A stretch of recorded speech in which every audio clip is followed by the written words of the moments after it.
technology that exists, how long are tires supposed to last? Yeah.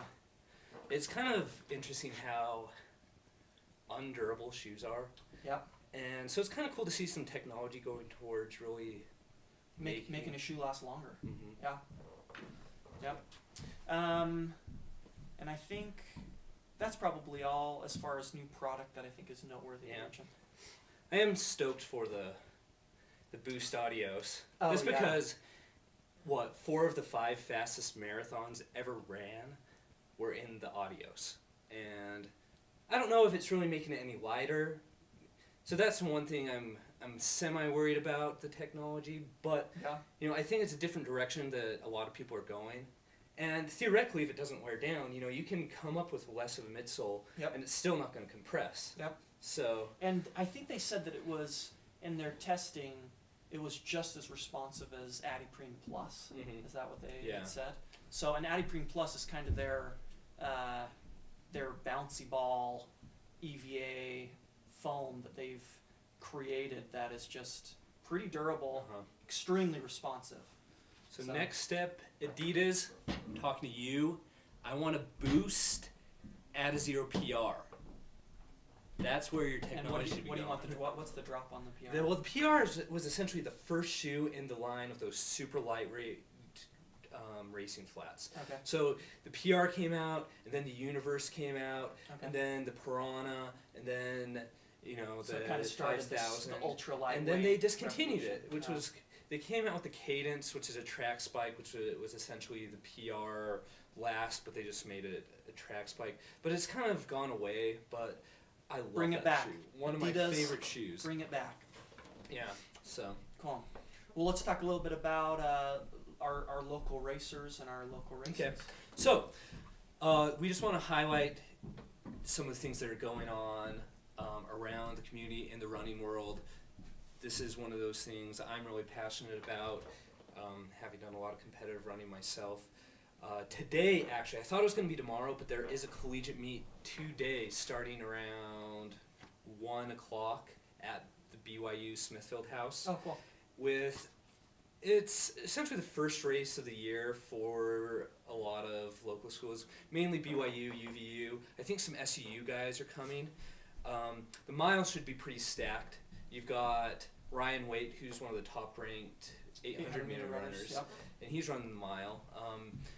Jared Rotinsky's running the mile, and he's always had much better mid-distance speed than his brother. I know he's seeded in as a 4:05, and we're talking a true mile. So, and then Cliff Nielsen, he's seeded at 4:06. He's coming off a really good. And he's running for UVU. Okay. Coming off a really good, solid cross-country season. He's going to be doubling in the mile and 3,000.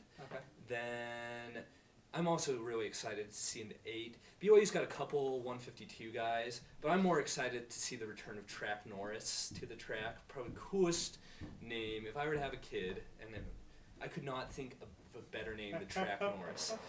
But this guy's a stud. He was, I want to say, like an 850 steeplechaser as a freshman. Who does Track Norris? UVU. He runs for UVU? Yeah, and I know BYU is really trying to get him to come over. He comes from Panguitch, a little 1A school where Chase Ingolstead went to. Yeah. And he has just got incredible range. Okay.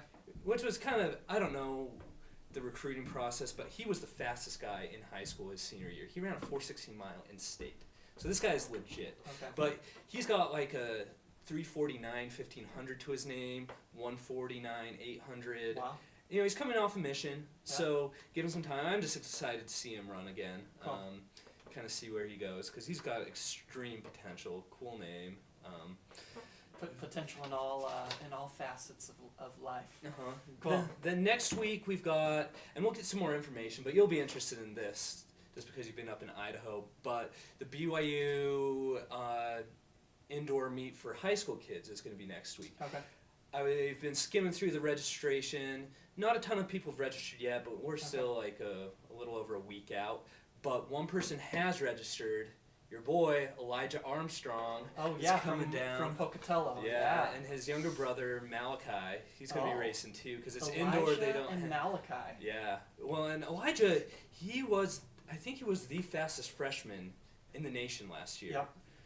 And I think he took either second or third at state, and this was that's behind Farnsworth. Farnsworth, yeah. Yeah, who Dallin Farnsworth. I think he took like third or fourth at Foot Locker. Yeah. Well, no, I remember I was thinking indoor nationals. Oh yeah. New Balance indoor nationals, 5,000. He's got like a 14:35K Wow. indoor. Wow. Which cool stuff. I'm excited to see how that goes. See if the Utah boys can represent, because Utah's got a great contingent. If any of the American Fork AFers or there. we got Jake Heslington around Any here, of the kids from or Ben Sorrell, who he was either fourth or fifth at Foot Locker. Sorrell. So there are definitely some guys. It could be a pretty some of the Davis heated race. kids. If any of the Davis kids are there, that'll be good. But it's the first race of the season. We'll probably talk about it a little more next week to see what happens. This is just kind of a side note, because we're talking about indoor, more of a random, and I don't know what the Russians are thinking, but I think a week or two ago, the Russians out in St. Petersburg had a professional meet with an indoor 10K. Oh wow! 50 laps. That's and awesome. The winning time was like 29 minutes, but this 200-meter track, really, really pretty random. I guess. It's the beginning of the racing season, so not much is going on.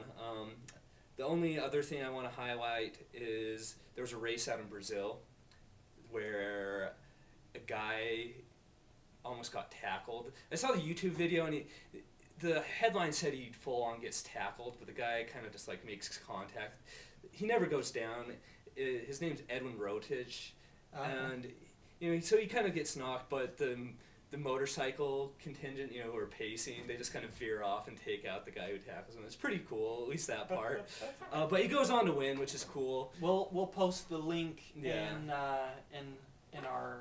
video time. But it just kind of reminded me, That'd be it's cool. funny that it was in Brazil, because in the Athens Olympics, the guy who was in the lead for most of it, De Lima, he was full on tackled.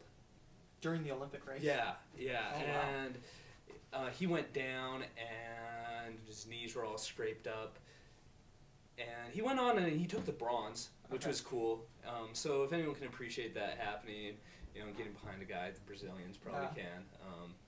But it was interesting. I remember I saw some, ESPN they did a segment, and they told the story of the guy who did the tackling, and he's some, weird end of the world is going to happen, and he wants to get his usually philosophy out. So I thought it was a joke that ESPN was even showing that. It's like, I don't know, emphasize the runner, and you don't need to spend the time on this weirdo. Yeah, you're not NBC. Yeah, Don't I worry know. about. So don't worry about it was the guy, annoying, the guy. and then I think he also went out in some NASCAR race and ran on the racetrack there to just get publicity. So weird stuff, but.